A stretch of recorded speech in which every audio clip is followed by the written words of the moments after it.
Let's just look at the greatest pop band of all time. Paul McCartney, John Lennon, and the Beatles. They have 30 songs alone that have a reference to cannabis hidden in there somewhere, and Paul McCartney wrote one song all about weed called Got to Get You Into My Life. Absolutely got to get you into my life. It's all about weed, that song. Paul McCartney's 66 years old today. He's looking awesome. He's been smoking pot for 45 years, since 1965. 64, when Bob Dylan, the world's greatest modern poet, got him high. So already we know the world's greatest modern rock poet, Bob Dylan, was a pot smoker for the last 45 years. And Paul McCartney and John Lennon, the greatest pop band of all time, have been smoking for the same amount of time. And Paul McCartney's even gone to jail 3 times for it too, and so has John Lennon. They are one of us. And Paul McCartney looks awesome at 66. He looks like he's 36. He just performed on top of the Ed Sullivan Theatre to commemorate 40 years since he made Let It Be and did the Get Back Studios on a London studio roof. And you know what? He looks 36, and George Harrison died 6 years ago from lung cancer, smoking 2 packs of cigarettes a day. And he's not here with us to enjoy life because he smoked cigarettes, and Paul McCartney's still here rocking out, having a great time, still doing his thing. 45 years after his first joint, he's never stopped. Now, I bet being a vegetarian's helped him out too, so. But nonetheless, the greatest rock band ever, the greatest writer in the English language, and the greatest athlete of modern times are all potheads. Right, but why stop there? The second greatest rock and roll band of all time is probably Led Zeppelin. And Robert Plant's first known photograph is him holding up a legalization sign at a legalization pot rally in 1967. Hard to believe we've been having rallies for 42 years and we're still trying to convince the same tight asses to legalize pot and leave us alone. But Robert Plant's first known picture is in 1967 of him at a pot rally, and only a couple of weeks ago he accepted his Sir Robert Plant, member of the Order of the British Empire, and he's still smoking pot 42 years later. Well, let's go to the third greatest rock band, or depending on your taste, the greatest rock band of all, the Rolling Stones. Mick Jagger and Keith Richards have been smoking since 1964, when they first discovered black music, and they've been smoking a lot since. I know this because when they were last on tour, I was lucky enough to have Mick Jagger's daughter, Lizzie Jagger, and Keith Richards' daughter, Theodora Richards, come into my shop and hang out for a while. And they spent thousands of dollars on old prints with cannabis on them, and old pipes from the past, and old hookahs, and all sorts of cool memorabilia we had. And I said, well, what is all this going to do? And they looked at me and they said, well, each of our fathers owns his own castle in England. I guess that's what you do when you got too much fucking money. You buy a castle in England, right? But I like those guys, and it's good because she said, because each one of them in their castle, and they're both looking at me, they have a big room that's been devoted totally to weed and cannabis. So we travel with them and we buy stuff, and then we get to decorate that whole room that's all about weed that each one has. And then they smoke their pot there, and they sort of chill out surrounded by this awesome environment, surrounded by hundreds and hundreds of artifacts all about the history of marijuana. So here we have the 3 greatest rock bands of all time, and they were all inspired throughout their entire career by marijuana. But why stop there? Hey, rock and roll bands, Green Day, oh, so many bands smoke pot, you know they do. But why stop there? Let's look at reggae music. The greatest icon in the world to oppress people is Bob Marley. The man smoked 1 pound of weed every week, and he did only 8 albums in his lifetime that have sold 300 million copies. Every Bob Marley song you've ever heard is a song you love. There is not a bad Bob Marley. There's not a, ooh, I can't listen to that, it's so hard on my ears, Bob Marley. The man is a creative genius, and not only did he pass on his DNA, but of course, as I told you earlier, all 10 women who bore his 13 children smoked copious amounts of weed while giving birth to his children, and they're all musical geniuses. I know many of them myself. Stephen Marley, Ziggy Marley, Damian Marley. These guys have all got beautiful, huge albums and done great work. All his kids are musical geniuses. And look at Peter Tosh. Let's look at all the rest. Jimmy Cliff. Not a reggae artist in the world that didn't smoke lots of pot. Right? And let's look at hip-hop. All the real great ones. Snoop, Jay-Z, Trey, they're all smoking tons of weed right now, and they were smoking tons of weed 20 years ago. Every form of modern music that has greatness in it has got a pothead there.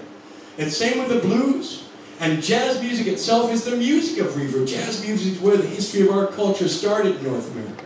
Marijuana first arrived in the deltas of New Orleans and St. Louis and Chicago, along the Mississippi River and the Ohio River, and it spread out by black men working as longshoremen, getting the weed at the dock, smoking it, going back, playing music late at night, and coming up with a whole new form of music that swept the world by storm.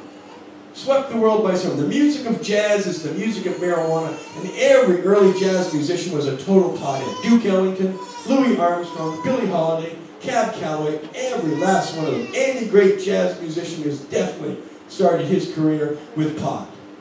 The greatest music in the world today. You might think, well, country music is popular in Saskatchewan. Surely country music is not the music of pot. Oh yeah, it is. Willie Nelson probably smokes half of the pot in the whole country western pantheon. But he wouldn't be limited. Hank Williams III, Hank Williams Jr., Waylon Jennings, even Toby Keith, a redneck like Toby Keith, is smoking weed. In fact, he's got a great song called Smoking Weed with Willie Nelson.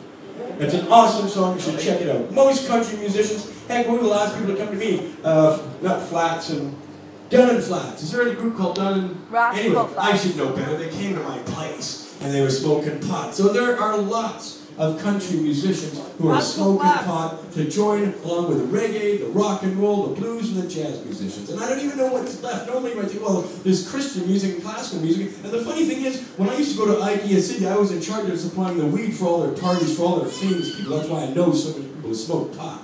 Right? I mean, just one day alone, I think I saw Rufus Wainwright smoke a joint with me, Spider Robinson, an author, smoke a joint with me. I mean, I know Kim Campbell, the former Prime Minister, was there, and she did smoke when she was young, but she didn't smoke with me. But I'm telling you, it's amazing how many creative geniuses in the world today smoke pot and directly link the inspiration of marijuana to their achievements. It's incredible. It's absolutely incredible. And don't even stop there, half the NBA Basketball Association are made up of black athletes who smoked tons of pot and are still trying to smoke tons of pot, but they get fined and reprimanded all the time.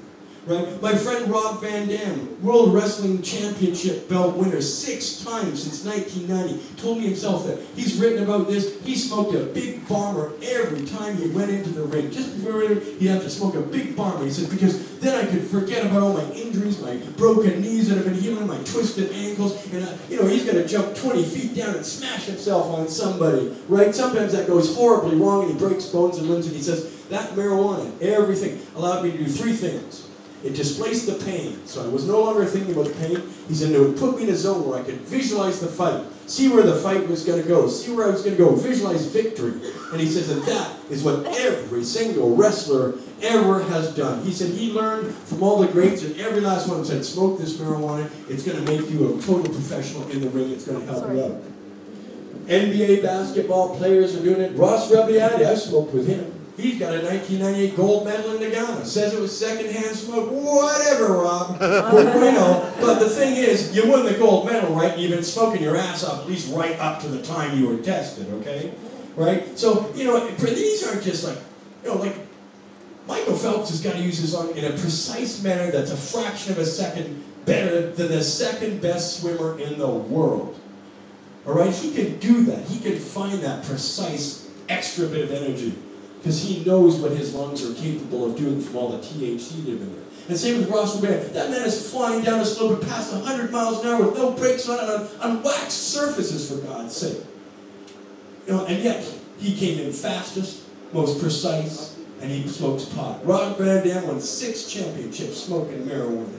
Marijuana is going to help you succeed at every single thing in your life. Whatever you set your mind to do, you're going to be really, really good at it if you're focused and you're smoking enough marijuana. It's just incredible. You could be a great movie actor like Jack Nicholson, who's been smoking marijuana for 50 years. The man is 68, he's been smoking for 50 years, since 1962.